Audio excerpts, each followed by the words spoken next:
Bonjour à tous, on se retrouve aujourd'hui pour la vidéo sur l'entretien des coudes de nos loustiques. Ça fait un moment que je dois la faire, j'ai pris plusieurs semaines de retard donc on y va tout de suite, c'est parti. Tout comme les coussinets, et d'ailleurs c'est la dernière vidéo que j'ai faite donc sur l'entretien des coussinets, si vous n'avez pas été la voir, je vous invite à la visionner. Il est très important de prendre soin et de vérifier et d'entretenir les coudes de nos loustiques. Le souci qu'on va avoir avec des chiens de grande race, c'est que la plupart du temps, quand ils vont s'allonger au sol extrêmement délicatement, ou devrais-je dire plutôt quand ils vont s'affaler comme des gros sacs et que quand ils se laissent tomber au sol de tout leur poids, t'as un gros boom.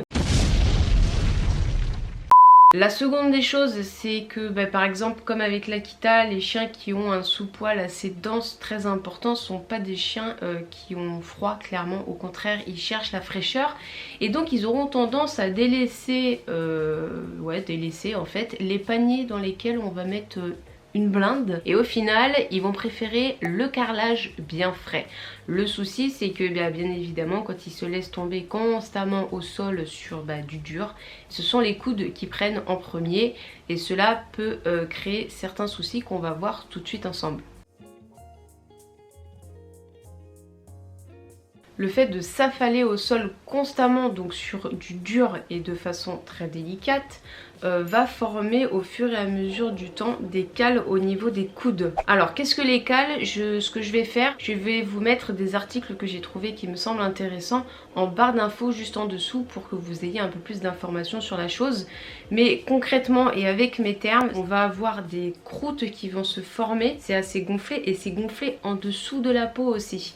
Ça forme des espèces de boules en dessous. Ça peut s'ouvrir, alors là ça en devient vraiment chiant et surtout très douloureux et ça peut aussi s'infecter et se propager un peu partout sur le coude. Enfin, ça peut être clairement une catastrophe, ça peut en devenir douloureux, d'où l'importance qu'il faut vraiment prendre soin des coudes très régulièrement de nos chiens. Alors quoi faire? Et bien la première des choses, la plus logique, mais pas forcément la plus simple, c'est d'encourager nos chiens à aller le plus souvent possible sur leur panier tout simplement. Donc dès le plus jeune âge, il faut vraiment leur faire comprendre que leur panier c'est leur endroit à eux, que c'est quelque chose de positif pour eux, que c'est quelque chose d'agréable. Donc des petits, on peut par exemple dès qu'on leur donne un os, une oreille de cochon, les sabots, etc.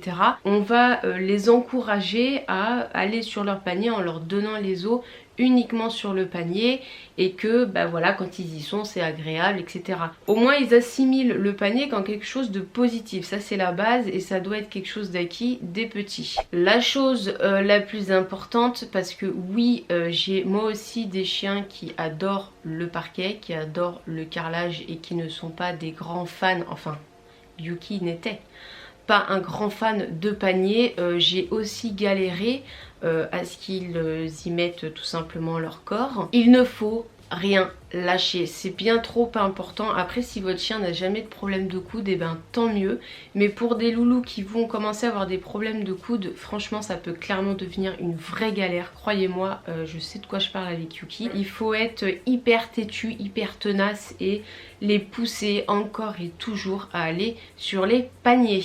Alors l'astuce que j'ai trouvée, en tout cas ça a fonctionné chez moi et c'est ce que j'ai utilisé, c'est d'acheter en fait des plaids. Donc des plaids, ce qui est bien c'est que vous pouvez avoir des plaids à tous les tarifs, 2, 3, 5 euros, 10 euros, après tout dépend l'esthétique que vous voulez, la longueur, etc.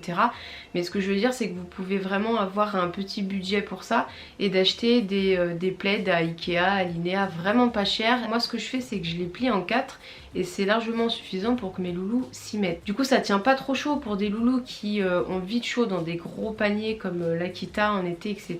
Ils apprécient, enfin en tout cas les miens ils apprécient pas mal d'aller sur les plaids plutôt que des gros paniers qui tiennent chaud. Ça va aussi limiter les dégâts au moment où ils vont s'allonger comme des gros lardons au sol. Ce que j'ai fait c'est que j'ai repéré où est-ce que mes loulous aiment bien aller et je vais y installer, j'ai une tonne de plaids, je vais y installer en fait des plaids un peu partout. En gros si tu veux t'allonger là mon coco, va falloir poser ton petit cul sur le plaid. Donc il faut rien lâcher et moi franchement Yuki et Yume ils étaient vraiment pas fans des paniers, enfin il n'y a rien de mieux que le sol. Yume au final elle cherche ses petits plaids à force. et Yuki aussi. Et d'ailleurs Yuki avec l'âge, et ben maintenant il apprécie les bons paniers bien confortables orthopédiques qui coûtent une blinde et que Yume me bouffe. Mais voilà, comme quoi ça peut changer. Après, à côté de ça, mes loulous acceptent vachement bien les plaids et ils vont quand même vachement bien accepter toujours le sol. Après voilà, je me dis que s'il varie, ça diminue un peu les dégâts sur les coudes, c'est déjà pas mal, il faut prendre et voir le positif. Ah, et puis je viens d'y penser, je vais m'acheter un... ça s'appelle des lits de camp pour chiens. Je vais me l'acheter, c'est une amie qui avait ça, donc qui a ça pour son Akita. Et je trouve l'idée mais juste géniale. C'est vachement bien, c'est un peu en hauteur, c'est aéré, je veux dire à laver c'est hyper pratique, ça tient pas chaud, ça reste souple pour les coudes du chien. Enfin je veux dire ça a plein d'avantages, je viens juste d'y penser et donc je me suis dit que c'était génial de vous le dire. La première chose que je peux vous conseiller, c'est de venir régulièrement brosser les coudes de vos loustiques. Donc peut-être au moment du brossage quotidien par exemple. Ici, comme vous pouvez le voir dans la vidéo, j'utilise une brosse à cheveux. Ça ne peut pas faire de mal, mais je vous conseille d'y aller toujours doucement. D'autant plus si par exemple votre loulou a des croûtes, des cales, des sensibilités au niveau des coudes. Je vous conseille donc de donner des petits à-coups comme vous pouvez le voir dans la vidéo pour venir un petit peu décoller ce poil qui est bien souvent plaqué au niveau de la peau. Ce qui va venir vraiment bien faire respirer la peau. Vous pouvez également le faire à l'aide du pulseur, voilà moi j'adore. Je vous ai fait une vidéo avec les avantages et les inconvénients, n'hésitez pas à aller la voir si c'est pas encore fait. Mais en tout cas moi je suis vraiment fan parce qu'on vient ici bien décoller le poil sans avoir à forcer à brosser sans qu'il y ait de contact. C'est juste avec l'air, ça fait vraiment bien respirer le poil et la peau. Comme vous pouvez le voir ici, je vérifie un petit peu l'état des coudes de Yume. Yume ne m'a jamais fait de cale, Yume n'a jamais eu de soucis particuliers au niveau des coudes. Cela ne m'empêche pas de venir de temps en temps nourrir sa peau et son poil. Donc là, comme on peut le voir, il y a quand même une petite sécheresse, si je peux dire ça comme ça, au niveau de la peau. Ça forme, quand on gratte un petit peu, il y a comme une sorte de petite pellicule. Voilà, la peau, elle s'abîme un petit peu au contact constant avec le sol. Donc je vais venir nourrir son coude à l'aide d'un baume, donc autant son poil que sa peau. Donc ici j'utilise le baume réparateur initialement pour les coussinets, mais j'ai voulu le tester sur les coudes et ça fonctionne très bien. Il vient de chez le maître des lieux. Donc voilà, j'en applique un petit peu sur le doigt. Je viens écarter légèrement le poil histoire de pouvoir faire pénétrer le produit sur la peau et je viens masser le coude tout doucement avec le baume.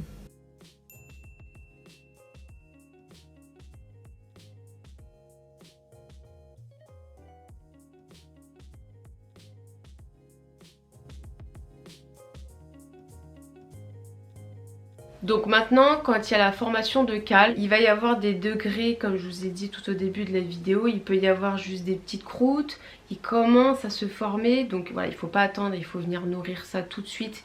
Et quand il y a des soucis au niveau des coudes, c'est tous les jours qu'il faut faire des soins jusqu'à qu'il n'y ait plus rien du tout. Alors je vais vous présenter les produits que j'ai déjà utilisés et qui ont fonctionné sur Yuki. Si vous avez des questions, n'hésitez pas en commentaire, je vais essayer d'aller au plus vite pour la vidéo. Alors si vous voulez tout simplement être sur de la prévention ou pour venir un petit peu nourrir la peau comme vous avez pu le voir chez Yume où c'était un petit peu sec, ou en tout début de petites croûtes, de toutes petites cales qui arrivent, qui s'installent tout doucement, il faut tout de suite agir. Donc vous pouvez utiliser tout simplement des baumes. Je vous les ai déjà présentés dans la vidéo pour les coussinets, le baume de chez Dermoscent, le Biobalm. Le baume réparateur initialement pour les coussinets de chez Le Maître des Lieux et qui fonctionne sur les coudes. Le baume également protecteur et réparateur 100% naturel anti-gratte de chez Bawa Cosmétiques, il fonctionne très bien et je vais vous le représenter encore un petit peu plus tard pour d'autres choses. Donc ça fonctionne très bien en prévention, ça fonctionne sur les petits bobos qui commencent à s'installer et bien évidemment vous le connaissez, mon petit indispensable, la noix de coco, ça marche aussi très bien. Ce que je vous conseille à partir du moment où vous faites des soins, c'est de mettre une chemise ou un t-shirt à manches longues à votre loulou pour éviter qu'il y touche, qu'il lèche, qu'il se gratte, ce genre de choses.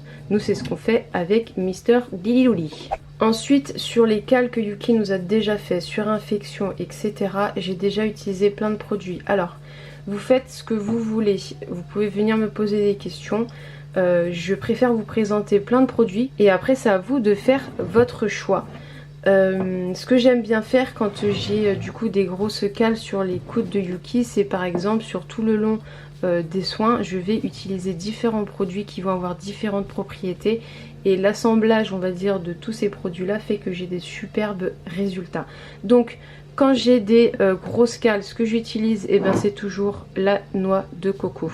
L'huile de coco vierge et pressée à froid. Ce que j'ai déjà également utilisé, c'est, vous inquiétez pas, c'est pas un après-shampoing petit olivier, non c'est juste la boîte. Et dedans en fait j'ai fait mon petit mélange d'aloe vera pur.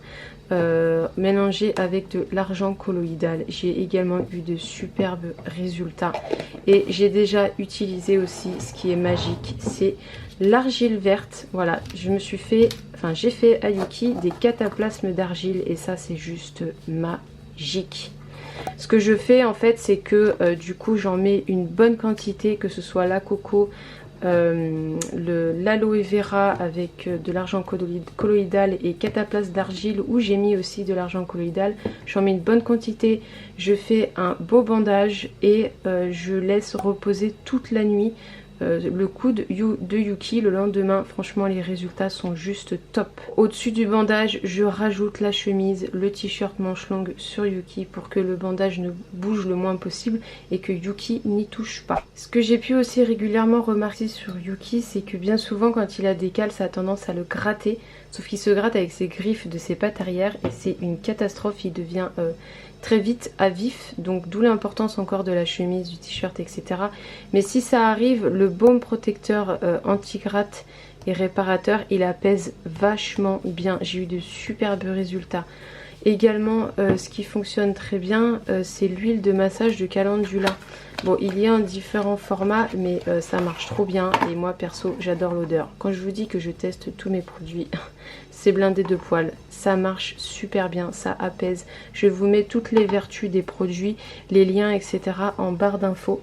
Et la dernière des choses, l'avant-dernière, c'est toujours mon petit mélange d'aloe vera. Bon là du coup il y a de l'argent aussi colloïdal dedans, mais l'aloe vera ça a des vertus très apaisantes et ça fonctionne super bien, ça a vachement bien apaisé les coudes de mon loustic.